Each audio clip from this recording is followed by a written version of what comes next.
That's because you know how to work hard. And Dan's just like, and we did this. And I'd be like, no, Mark, you got to that, you know, Rants. I'll also read a couple of pieces from my last book, Epiphany. I do not want to monopolize this conversation, dialogue reading, so I want this to be interactive. If you've been to any sort of reading or slam, if y'all feel it, let me know. If y'all don't, let me know, I'll stop.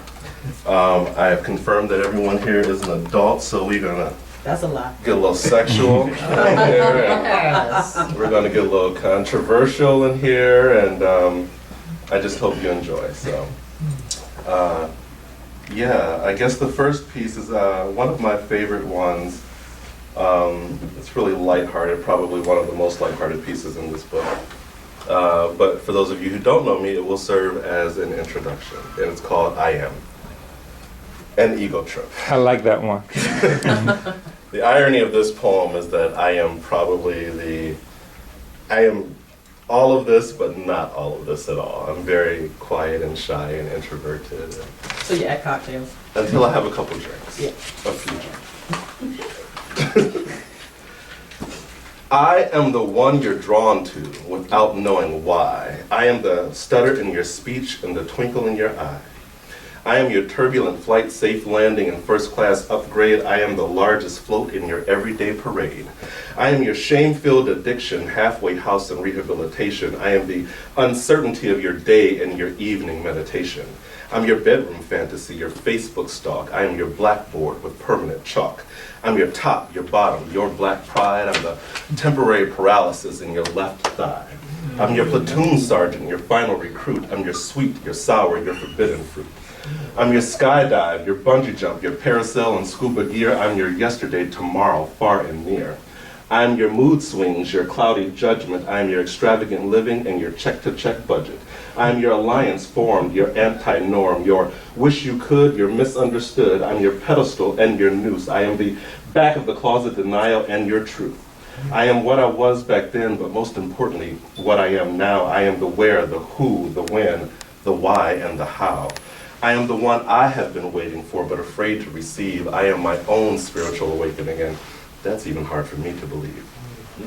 I'm your pocketbook, your stilettos, your Timbs, your throwback crunk. I'm your polyblend suit, your favorite silk tie. I'm the pep in your step and the tears that you cry. I'm your morning cup of coffee, taken black or with cream. I can be taken in or let out just like an inseam. I'm your nocturnal emission, your life-altering decision. I am your patented invention and your #1 Twitter mention. I am your epiphany, your aha moment. I'm your black tie affair and your block party showman. I'm your father, your brother, your lover, your friend. I'm your purgatory, your beginning and your end. I'm your PS3, your Nintendo Wii, your Game Boy, and your Atari. I'm your favorite CD, your MP3, your DVD, your Blu-ray HD, and your rabbit ear TV. I am the childhood memory that lived under your bed. I'm the one you can't seem to get out of your head. I am your easy bake oven, your Barbie dream house. I'm your G.I. Joe and your Mighty Mouse. I am the original Slinky. Oh, what a wonderful toy. I can be stretched for miles, and I'm fun for a boy. I'm your people's poet, and all should know it. I'm your speaking tongues, the air in your lungs, your sexual innuendo, and your symphonic decrescendo. I am your daffodil, your calla lily. I'm your thugged out nigga and your hillbilly. I am the monster that you make me out to be, and an angel in disguise. I am the one you hate to love and try to despise. I am both your diagnosed disease and your cure. I am this one-man show on this 80-city tour. I'm your pain, your pleasure, your ecstasy beyond measure. I am your violent temperament and your favorite nighttime under the sheets all by yourself instrument. I am your night sweats, your cry me to sleep. I'm your thought-provoking, sensitive, shallow and deep. I am your fuck you for the cause and let's hold hands and pray. I am your picket lines and your Marriage Equality Act and repeal don't ask, don't tell signs. I am your every season, your make-believing, your beg your pardon, and your early morning hard-on. I am your Pharaoh, your king, your Nile running deep. I am your Yemaya and your Kumbaya. I'm your Audra Lorde and your Barbara Jordan. Yes. I'm your dependency, your cope, your reach for me rope. I'm your inner city gutter and your bread and butter. I am your infinity, your A to Z. I am the voice within and your unrepented for sins. I am a shy boy from the Midwest and your Sunday's best. I am Oh, fuck it, I'll let you figure out the rest. All right.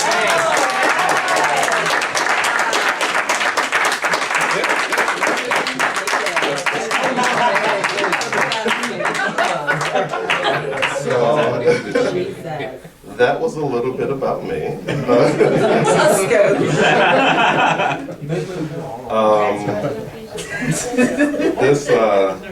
This next poem is called Mindfuck. Well, yay for that. I have to travel with you. Airport security scan, bag check, contraband. And I have to explain, no sir, those are just my meds. Doctor's notes, side effects, warning labels. Icebreakers include, well, let's see, I'm not 31 anymore, but I'm 32. Live alone, some say I'm an artist, and shouldn't I like he loves me not? Healthy living minus the daily reminder that this pill, these pills, cocktail. Remember when cocktails used to be fun? Out on the town with your besties sipping cocktails? My cocktail is now take one tablet at bedtime. May cause drowsiness or nausea, headache and fatigue. Do not operate heavy machinery, but since I'm single, they must be talking about my dildo. May cause upset stomach, vomiting, and in most cases, diarrhea. Side effects include depression, as if living with, dying from this shit isn't depressing enough. Do not take with alcohol. Well, this is not the drug for me. An oblong pink pill is my daily mind fuck, warping my beliefs into thinking that normalcy is within reach. Never knowing the intimacy of bringing a life into this world, unable to justify why I, as the last standing male in my family, cannot carry on the family name. I listen to closed-minded motherfuckers talking about hugging and kissing and shaking hands. Look at that nigga, skinny and shit. Yo, he looks sick. Rumors spreading like wildfire, destroying lives. He is trouble. I don't look like your stereotyped rag and bones, lesion sporting. He brought this upon himself. What must he have done wrong? To end up like this, fatigued, yellow-eyed, emaciated, Western Bloc rejected, clinic visiting, goodbye saying, final resting place planning, ignorance. I stand to my feet, extend my hand, pull a stranger close and whisper, I am living, however inconvenient, with inconvenient HIV. Now, you have just been my friend. Wanting to be your everything and your nothing. You laughed me off, thought it was some poet's way of filling a page, and you, like readers abroad, missed the message. I continued to write, poem after poem, book after book, even dedicated one to you, hoping that that would inspire you to read the words beyond the dedication. We argued instead. Found fault in each other's differences. I grew exhausted with the tension in the house that we share, so I gathered the best hemp that I could find and I smudged the place, hoping to rid the space of the negative spirits, but then I heard your key in the door. I traveled around to get to know me and forget you, and I found solace in strangers, men that spoke the words you never did, the very words I'd asked to hear fight after fight after fight. They spoke these words to me as if they read my journal, entered my mind, rested on my heart, sinking with each beat.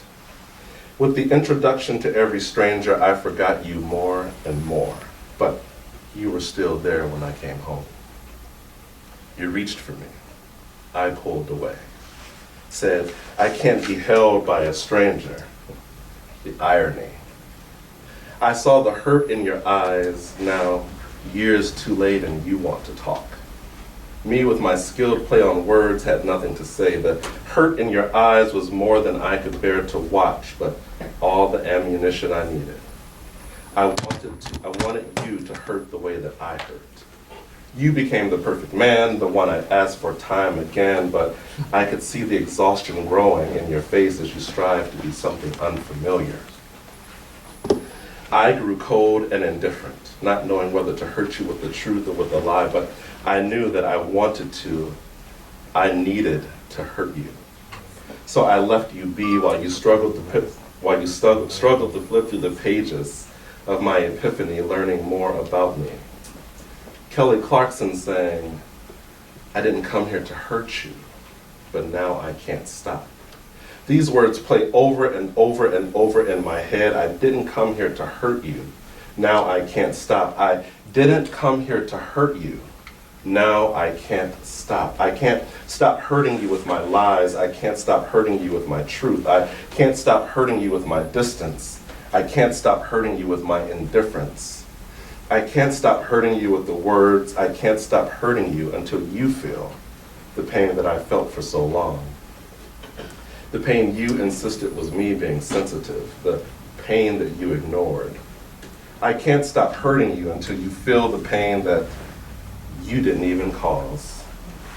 I open my mouth to say the words that you don't want to hear but need to be spoken. But the pain in your eyes is too much for this jaded and conflicted heart to take. I didn't come here to hurt you. Now I can't stop. I didn't come here to hurt you. Now I can't stop. I didn't come here to hurt me. Now I can't stop.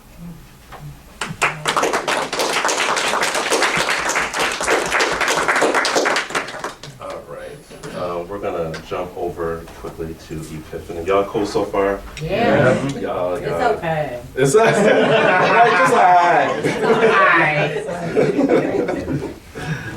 this next piece is called Blackface. Standing alone or in a crowd, do not confuse this blackface with misfortune or miseducation. This blackface, whether alone or amongst the masses, is the majority, the odds overcomer. This blackface belongs to your future and my past. Decorated with laugh lines, finding humor in your naivety, kissed by the sun, protected by the elements, even your cruel words and vicious past. This blackface is strength, it's passion, it's pride, it's God's face, humble. It's been hanged and beaten, pistol whipped and hosed, fucked by circumstance, buried, resurrected and carried into tomorrow. This blackface, butter soft Teflon, was here first and will be here when you're gone. Imitate it, laugh at it, snicker and snarl. Tan yours to be like mine. I wish I could be this fine. This God-given SPF does not come in a can. It's mine naturally. And what you try to be, I be, we be effortlessly.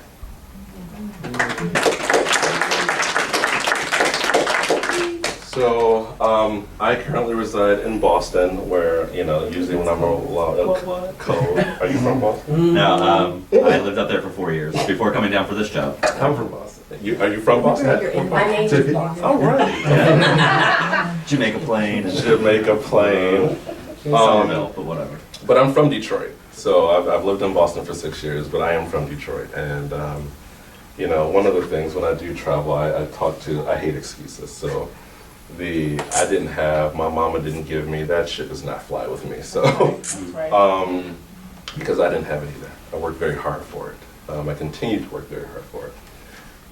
But this piece right here, a couple of years ago, I think it was 2008 or 2009, there was a Fire and Ink Writers Conference in Austin, Texas, and in one of the many workshops, we had to, we just had to write on the spot. You walked in and they gave you a topic and you had like 60 seconds and go. And this is what I came up with within 60 seconds, and it was, it had to be where I'm from. So that's it. I'm from food stamps and eviction notices, stray pets and substance abuse. I'm from hand-me-downs and second-hand stores. I'm from biracial and multi-races, Ireland's famine and Amistad's torture. I'm from the North and the South, black bottoms and the black bottom and after-hour joints, Chitlin circuit dreams and fears, I'm from fried smelts and smothered potatoes, mama being both mama and daddy. I'm from thick-skinned women making a way out of no way, telling it how it is and laying it down. I'm from cocaine burning and daddy giving mama a wire to jaw, and up until I was 8, I'm from mama going back for more. I'm from Anita Baker blasting on the speakers with pine saw shining the floors, windows open on a summer day with me, just once in a blue moon, being a kid. I'm from black blue skies like mama's eyes. I'm from a purgatory, falling between the good and evil of reality and make-believe. So that is that poem, and I strongly considered extending it, but I kind of wanted to keep it to my 60 seconds and what I came up with. So, yeah, that's where I'm from, AKA Detroit. So, anybody ever been to Detroit? Yeah. Yes. Yes. Well, I don't go back as often as I should, so. This is called That Groove. You ever experience a groove so sweet you just had to write a poem about it? Yeah. I'm talking about that extreme heat dehydrates you kind of love. Mm-hmm. You know, fall asleep in place, I'm sweaty but I like it so much I can't shower kind of love. That my legs are cramped, I can't go on but I must kind of love. That love so intense it's a competition of who's gonna please who the most kind of love. That let's be acrobatic and use all the space in the house, Cirque du Soleil kind of love. That's That not love, you're right. can't keep quiet, I know the kids are in the next room kind of love. That I'm stuck between fantasy and reality, fact and fiction kind of love, Kelly. That colorfully abstract, unspoken dialogue, fat and skinny, thick and thin, smooth and shiny, inhale, exhale, sweet and sour, hip-hop and country, top and bottom, pain and pleasure, make you want to smoke a joint and play with your crayons at the same time. Kind of love. Oh, now it's love, huh? Yeah, all the time. All I'm saying is, damn. And that is love, if it's with the right person, Kelly. Thank you so much. Lust, a date, a hookup, love. Okay. It's all the same thing. Well, And bring it on home. Y'all some freaks. Damn shame. A kiss upon my next nape. Somewhere between the confusion of the moon going into hiding and the day's break. I could feel the beat, I could feel his heat behind me as his arms pulled me into him. We fought sleep all weekend, much like we pretended to fight this feeling. But just as exhaustion reveals itself, this connection, too, was evident. You stop looking at me, Kelly, in the back. It was sudden to us both, but calculated and prepared for. I could feel the beat of his meat against the sweet of my turned over on back, him, knees bent, contact made, eyes that is, staring into, at each other's naked eyes, telling, revealing, vulnerable eyes, shaped like, shaded like, espresso being eyes. His microfiber suede soft lips touching the spots they learned over the weekend that I like. Eyes disconnected now, bodies conjoined, vibes like harmonious chords. Hips relaxing and welcoming him into me. He smooth sailed his way inside, mind-wise, like he belonged there. Like he was home after a long day's work and I had dinner laid out and a bath drawn, not like 51 hours ago he did not know my name and I couldn't care less about his. Is Kelly, stop smiling. I'm sorry, am I smirking? No, that one back there.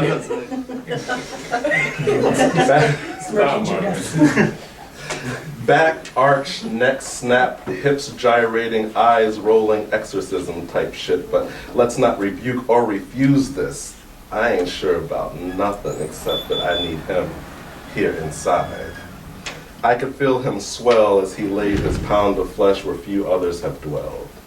Excited by his new discovery, he began to throb. Unable to contain himself, so with little notice he let himself in, and no one has ever felt so familiar, so welcome, so at home, so real.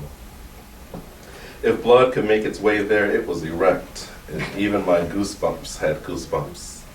And while we discovered the layout of the room, the phone rang. This is the front desk with your 4:30 a.m. wake-up call. He never removed himself from me or the situation. Answering the phone with a sedated rhythm and no hesitation, me grabbing the headboard, then the wall, finally the sheets. He pulled me to the edge and I held on to him, and this feeling as he raced, not that sloppy amateur pace that, look behind you, I'm about to pass you twice, but it's only proper etiquette to speed up this close to the finish line. Tight niceness where I could still feel the inches of his thickness and the rhythm of his drum beat. And then like crescendo, kind of like forzando, and the melody just lingered on. This was my 4:30 a.m. wake-up call. No need to hit snooze. I was frozen in place and time, reluctant to leave, but nothing lasts forever. I wish we could go back to this time when it was just me and you and me, when we were able to drown out the noise of others with the beat of our hearts and the silence of our gaze.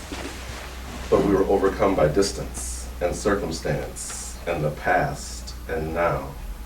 Each day without your voice, your embrace, and your love is my everyday wake-up call. No more of that. I have to go home alone, sir. That has torn my nerves apart. That's Mr. Campbell and his Me? Yeah. I haven't had a wake-up call in years. Jesus, that would wake the dead. This is called poetry. It sure is.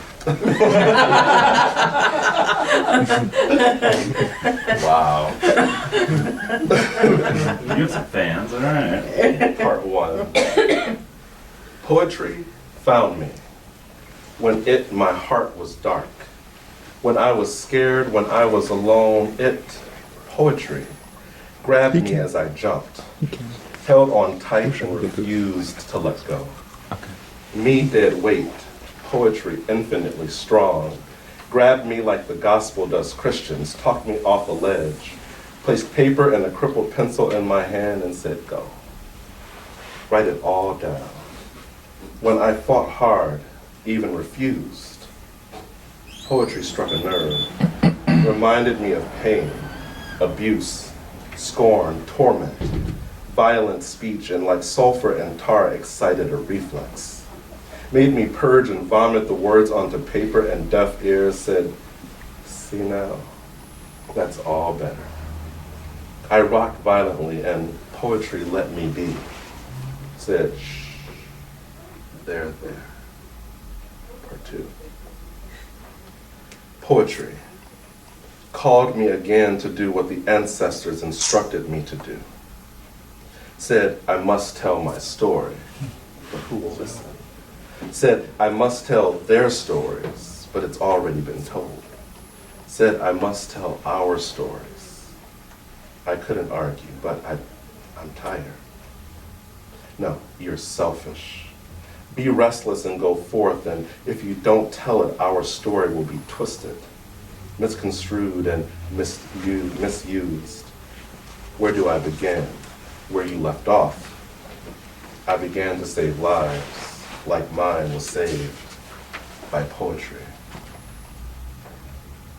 Poetry is like water, poured itself into my heart, spilled a little on my shirt for everyone to notice, quenched my thirst. People pointed and laughed, had opinions.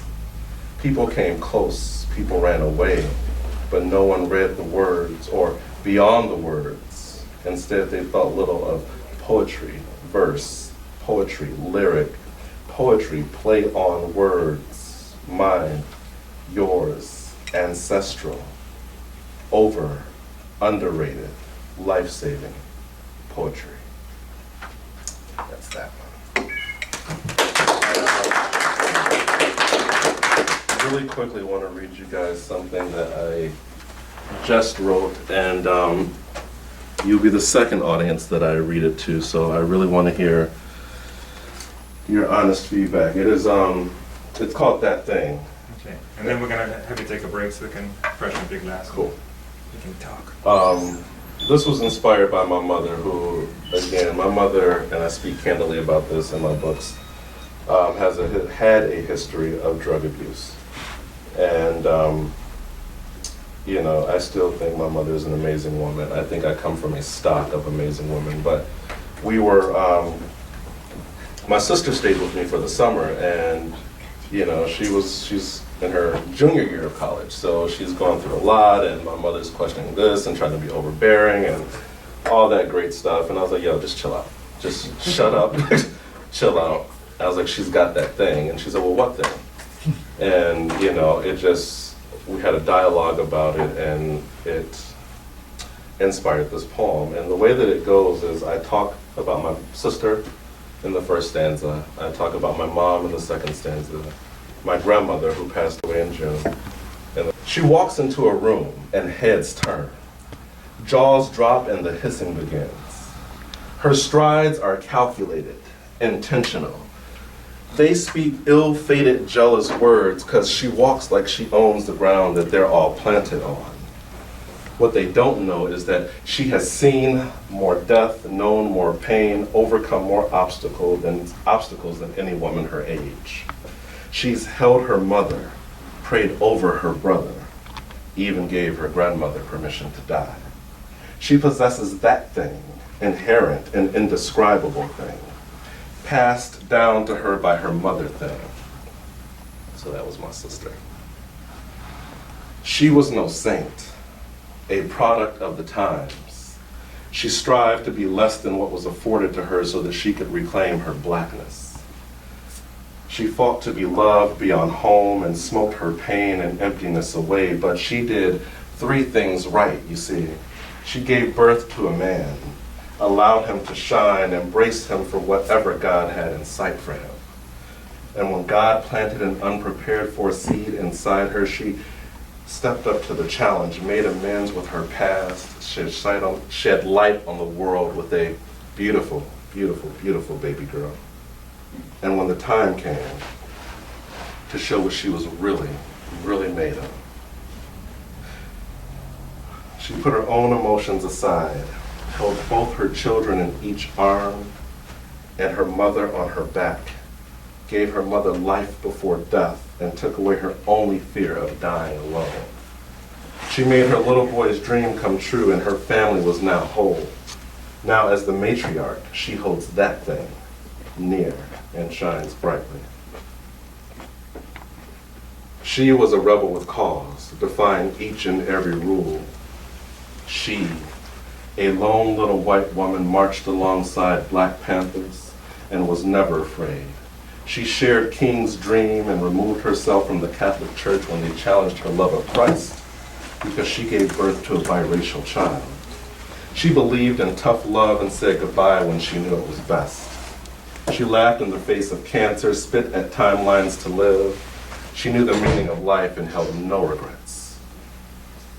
She did things on her own terms and in her own time, including the taking of her last breath, saying, I'm ready now. She had that thing that makes others worry. She was that thing that gives us all life. She gave us all that thing. He grew up way too soon. Carrying burdens, dead weight, now watch him float. He was the middleman, the only man in the lives of three powerful women. He was a scholar, book smart, street smarts. They say when you know better, that's what you do.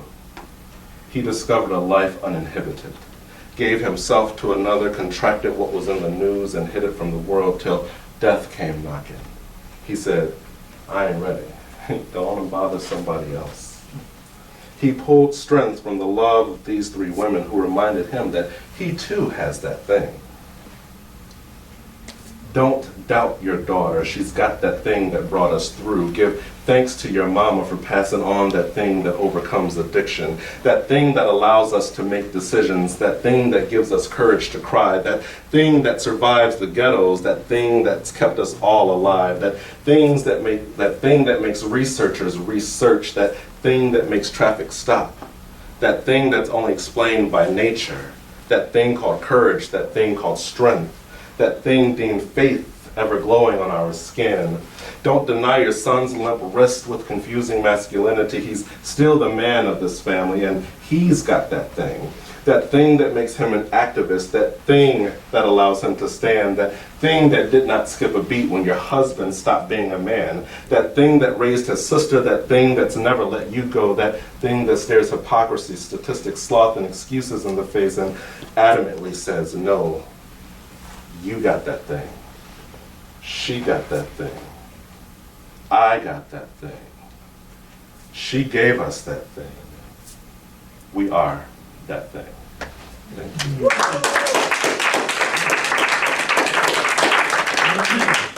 Drink time? Yes, sir. All right.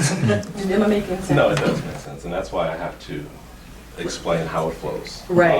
And I'm just wondering how you're going to do that when you put it. Well, I don't know if it's going to end up in a book. Thank you. This is my last collection of poetry. There are two projects that I'm working on, and the first one is the magazine that Akil mentioned for 2012, which will launch in 2012. And my guess is that's going to take all of my time. And what I plan on doing is, as poems come to me, and if I feel like sharing, then I'll probably just throw them some page in the magazine. Okay. And then for something like that, I will have to give a little synopsis and explain how it flows. And the second project is in 2014. I am going to write an autobiography because apparently We all want to know. people want to know. Right. So Who's playing you in the movie? Denzel. if it gets to that point, we'll cross that bridge. Any other questions? It would be you to break up the flow. All right, y'all go drink and eat And pee. talk and pee and all that stuff. Owners to political parties were displaced. Would things have happened differently? If the faces of pain, anguish, and displacement were freckled and pale, if the eyes of uncertainty blue, if there were strands of blonde hair on beheaded heads, what do you think America would do? If the topic of debate was whether Europeans were allowed entry into this land of opportunity, would we need 2,500 pages of a minority report to dispute it? If AIDS had begun as a straight disease, would we preach about it in our churches, cry from our pulpits, and demand education and change? Or would modern-day Christian terrorism remain the same? This is the poem for the privileged elite, who are oblivious to their husbands dicking their sons, for the religious zealots in Uganda and abroad speaking more fluently about sodomy than any sissy I know. This is a poem for politicians in America so afraid to have opinions of their own. A poem for the underserved, underprivileged, underrepresented with so much to say, for the almighty dollar losing its value every day. This is the poem that keeps me up at night when the aforementioned sleep peacefully. This is the poem that wasn't written by me. Instead, it was written by this bullshit-ass self-made worldwide catastrophe. So. Wow. This next poem is called For the Boys. Thank you. Sorry, it ain't even like though. Liar, liar. For the boys online looking for love on Adam for Adam or Black Gay Chat, with their dick pic profile shots and their mannequin model-esque stats. For the boys in the clubs looking for love, sipping overpriced drinks with their pinkies pointing north, or sandwiched between strangers feeling complete, sans the empty feeling that consumes them. For the boys in the parks who don't really get down like that, saying, I only let niggas suck my dick and occasionally I'll fuck a dude, but I ain't gay. For the lonely little boys who only need daddy's love, praises for making straight A's, muted for being chastised for not being able to throw a ball. For the boys so afraid of loneliness and not being accepted that they make excuses for the repeated meetings with their eye and the lover's fist. For the boys turned men, always boys, who fail to look inside for wholeness and completion, because we don't teach our little boys their truth. We garner them with intangible expectations repeatedly resurrected by history's score. Patriarchal fallacies like grinding gears, intermittent drops of water, blackboards and nails unbearable and persistent. For the boys who have been wounded by love, lies, and circumstance, stand in your truth. Venomous words, condemning slurs, heavy fists, and an occasional kick thrown at you, stand. Endure the pain of 1,000 paper cuts with grains of salt in each wound, healed by truth. For the boys looking outward, pliable in their beliefs to gain affection, look inside where it's been all along. For the boys who can barely speak above a whisper, plant your feet in your own truth and in the soil of your own love. So, that was that. Yay. Read private parts. Private parts? Uh-huh. Which book is that in? That's in this book. Wow. Page 7. Impressive. All right. Wow. Uriah, do you have the one that you read in I am. California about your mom, your grandmother? I did. He did that right. He did it though. Yeah, That I was did. great. I forgot I read that. You guys were the first, so this was the third. Wow, yeah. Page 7, huh? I've never read that one. Can I read bottoms up first? You read whatever you want to, boo. There's a forbidden excitement about the men who are man enough to receive another. They possess a power that allows them to love, to be hurt repeatedly, simultaneously. A power that makes them real, to receive and never deliver, to display their incomparable agility. When a man has such remarkable control over his body and yours, bottoms up to my bottoms. Okay. Those who dance and get us sprung, the men with the natural sway in their hips and unrelenting venom in their lips. A man that can ride you, feigning submission yet never relinquishing control. A man's man, a real man. This one's for my brothers. Got a bad road. Must be speaking to somebody.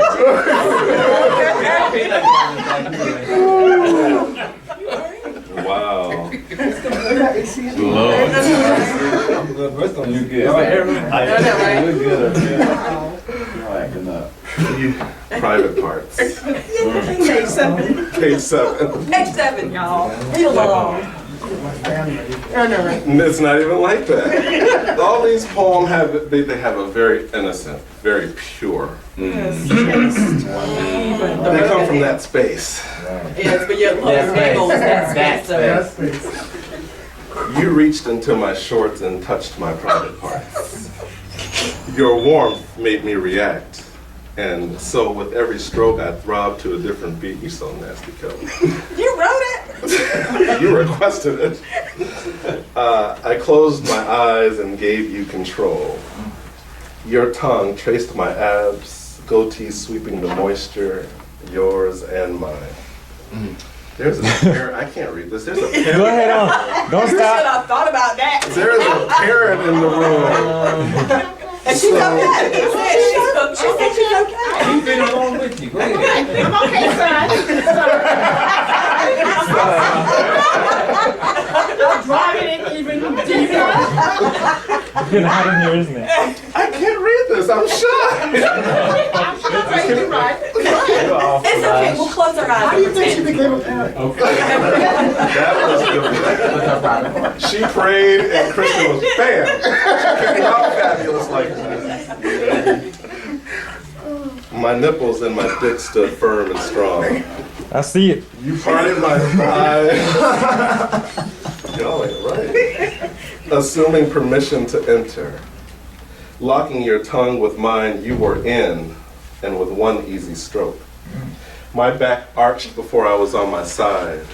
You reached new depths, and with every thrust, knees to my chest, I've never felt you or anyone like this. The sheets glued to me by my release. I felt you explode inside, and this was love.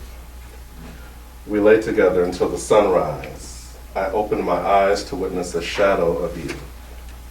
Creeping out the door, I knew you were no more. That's terrible. You reached into my mind and touched my private parts.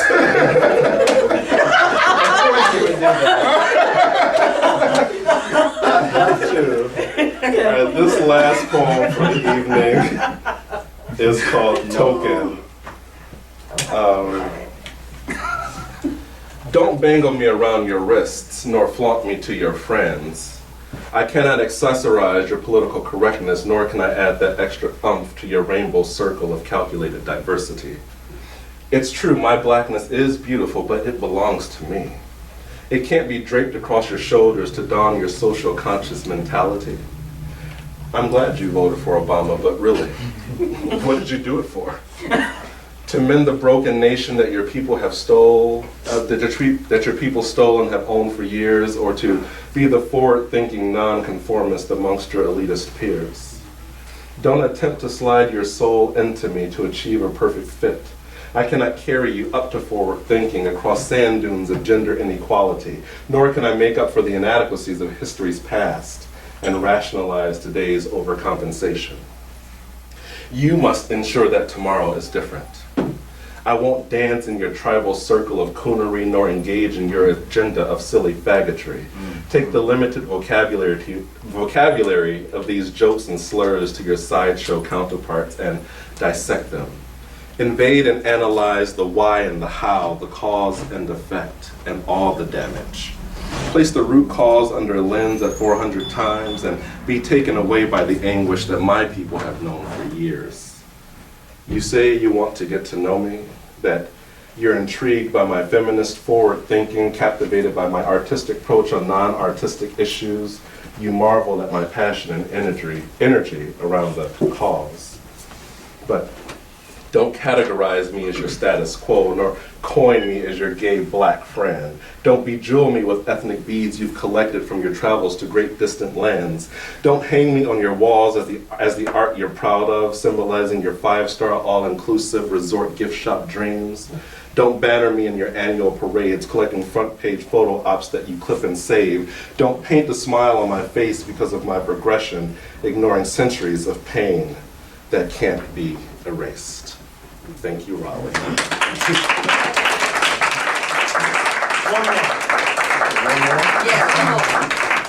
Which one? Liar, liar. How big it? Liar, liar. Well, you got your hand up with liar, liar. That was Anyway, Christopher. I know. But that I'm sounds trying- great. It's not. No. Well, don't do that. Liar, liar. No, you we know. have these. What boy blue? Boy Blue. So I was deeply affected by the whole epidemic of LGBT youth suicides, and I was more upset because it's been going on for years, and then it always, just started to become media sensation, which really just pissed me off. But I wrote this for probably every little gay boy alive and whoever is not with us.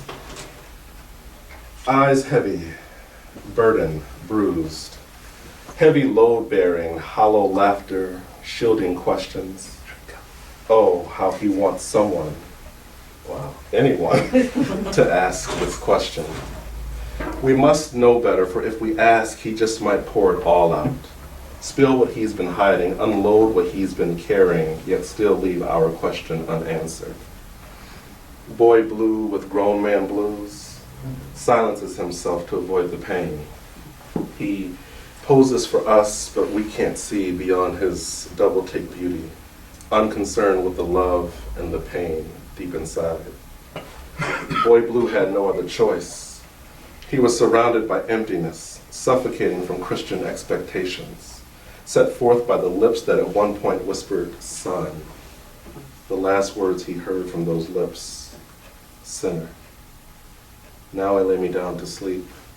I pray the Lord my soul to keep. If I should die before I wake, I pray the Lord my soul to take.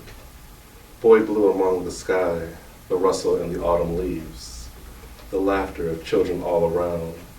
A loving life ended all too soon because of Christianity. Boy blue, boy unknown, boy loved, boy gone too soon. So, thank you.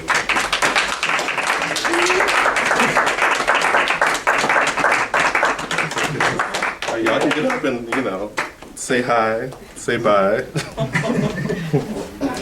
Buy a book if you haven't done so, because I want to take as little back to Boston with me as possible. I'm Akil's gonna get on the stage. accepting donations. Oh, well, let's get up there and talk about the donations. Whoa.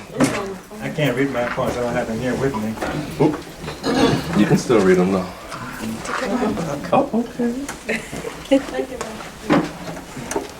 Well, don't leave, but I do thank you all for being here. We can sit around, talk some more, and get to know Uriah a bit more than we have tonight. There's a lot more of this man which has not been shared, and he will share that with us if we stick around.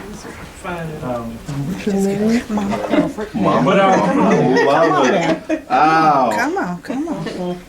But this is only part of what we encourage. We want everyone to come and experience something new, something culturally different, something more than just the clubs. So please check our website out on occasion, triangleblackpride.org, as well as the LGBT Center of Raleigh.org for events in the community. It is. It's getting better. I left there when I was 18 and promised to never look back. Came straight here. Yeah, I came here from school, for school. Okay. Yeah, 17 years later, here I am. But my mom still lives there. She moved back. I mean, it's a Oh, by the nice way, part of town. after we leave here, we're going for dinner by the Harrison bar. is doing a lot better. I hope so. We're I going. hate that she lives there. Sometimes like, I feel so helpless, because for a while it was really just crime ridden. But Y'all know where I I guess if am. you say so, I gotta trust There's it. still some crime, but Oh, you yeah. know they're building it up like any urban area. You live here now? I live. Where do you live? In Raleigh, here, off of not too far, close to Cary. Up there, yeah. Are you here in Raleigh? Oh, okay, I live right off of Jones Franklin, close to Cary. Okay, so it's Harrington to Davie. And Nice. the straight drive down. I'll see you Give me that shirt, girl. Give me that shirt.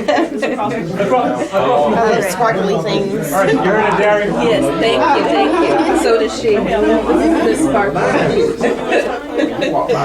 Take care. All right, so I need a 3 for 1. Because I gotta get a girlfriend a book that's signed by the author. A 3 for 1 deal. You black win. Thank you so much for coming out. Safe travels. Bye,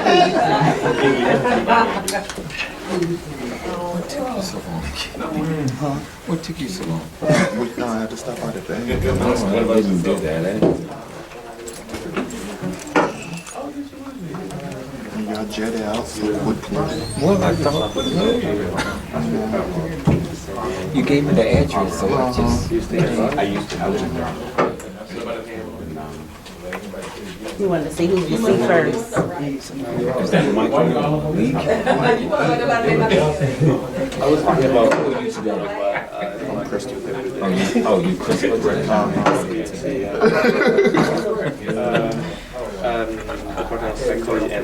Christopher or Rashad always. Okay. I just wondered, like Rashad or is it Christopher? Yeah. Thank you. You got a pen for me? You're right. Take credit cards. Dude.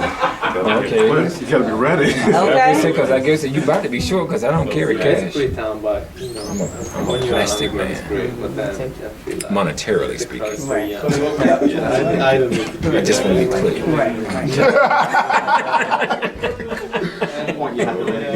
You with me? You I got you. Okay. I was 100. All right.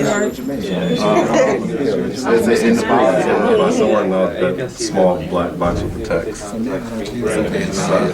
So we just encrypted and it's all secure. It's through Intuit. It's through QuickBooks and Intuit, so it's very secure. Okay. Email or text message receipt. All right. Phone number 334-538-0765. No.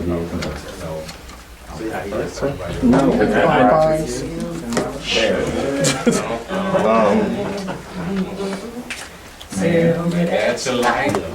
Yeah. Okay, let's go. You got all the money. Yeah, right. Thank you, gentlemen. Thank you. I'm gonna get 5 for 1 special. 5 for what? Let's see which ones you getting. Let's see. I'm gonna get the 2 of the mood swings. Okay. And Oh shit, that's not knock over a drink. Why are you looking at me? It's ill. So you've been there since. It's ill. Yeah, I was just saying.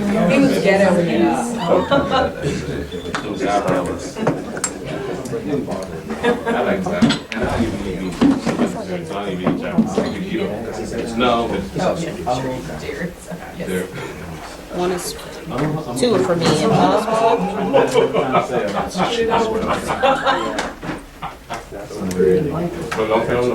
Okay. One for you and then one for a friend. I don't think that is. I'm telling you, it's not. What's your friend's name? Deshane, or, you know, Kupenda. Well, she was on the panel with us when we did the, anyways, you can put Kupenda, her Kuenda.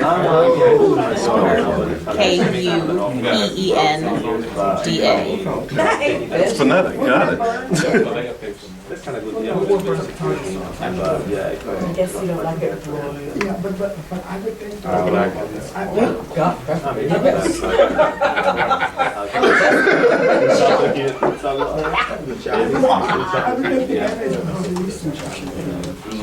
Honey, you can pay for that. it's called apple cider vinegar. It's called apple cider vinegar. She's a spoken word artist. All right. Do y'all have like somewhere to put the trash other than right in the trash can? It's right in there outside. The big trash, right? It's up there. Yeah, I don't even know you know, like the Irish service. Oh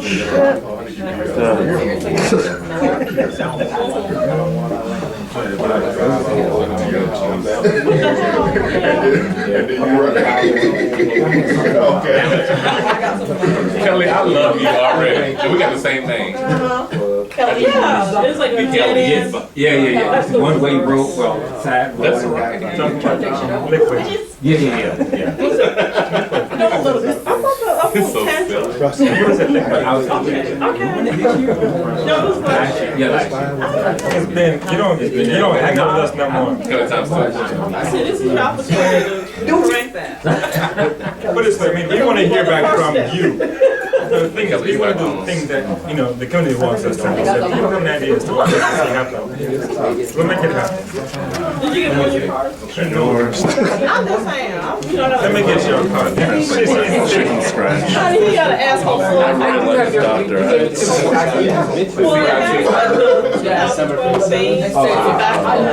Akil, that's what I'm saying, because it has our thing on the back. Well, that doesn't But according to the new one. And plus, it's your updated card, you're the chair now. Who's your coach here? You? I'm the Y'all switch positions? Change a little bit. Yeah. Well, I'm happy you have me. As opposed to when you buy one. So we're heading out to dinner. Have you eaten yet? Are you coming to dinner with us? I've eaten a lot of cheese. All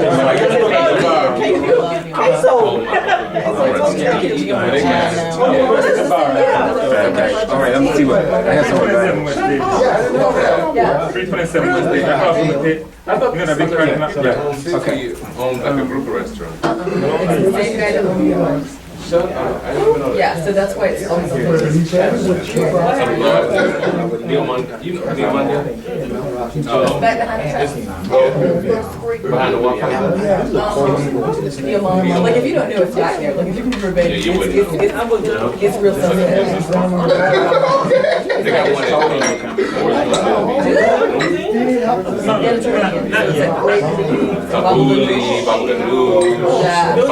Is it better than that baba ganoush and I can't believe I eat things that are wrong. It's authentic. It's good. And they got like a little market. You buy the Fantastic email. I love the three making a meal. Oh, one of them photos and two of them, don't play. Email, please. She said, and then don't play. Like, I'll watch it. And go heavy on the yolk. What kind of yolk? The tzatziki. Okay, and I want some extra peanuts. Email? ESS, ENCE 713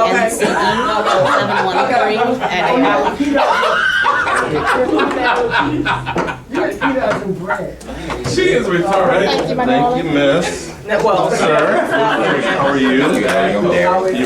Darren? Gary like Larry. God, Darren. All right. And would you put this one? don't belong to me. I'm like,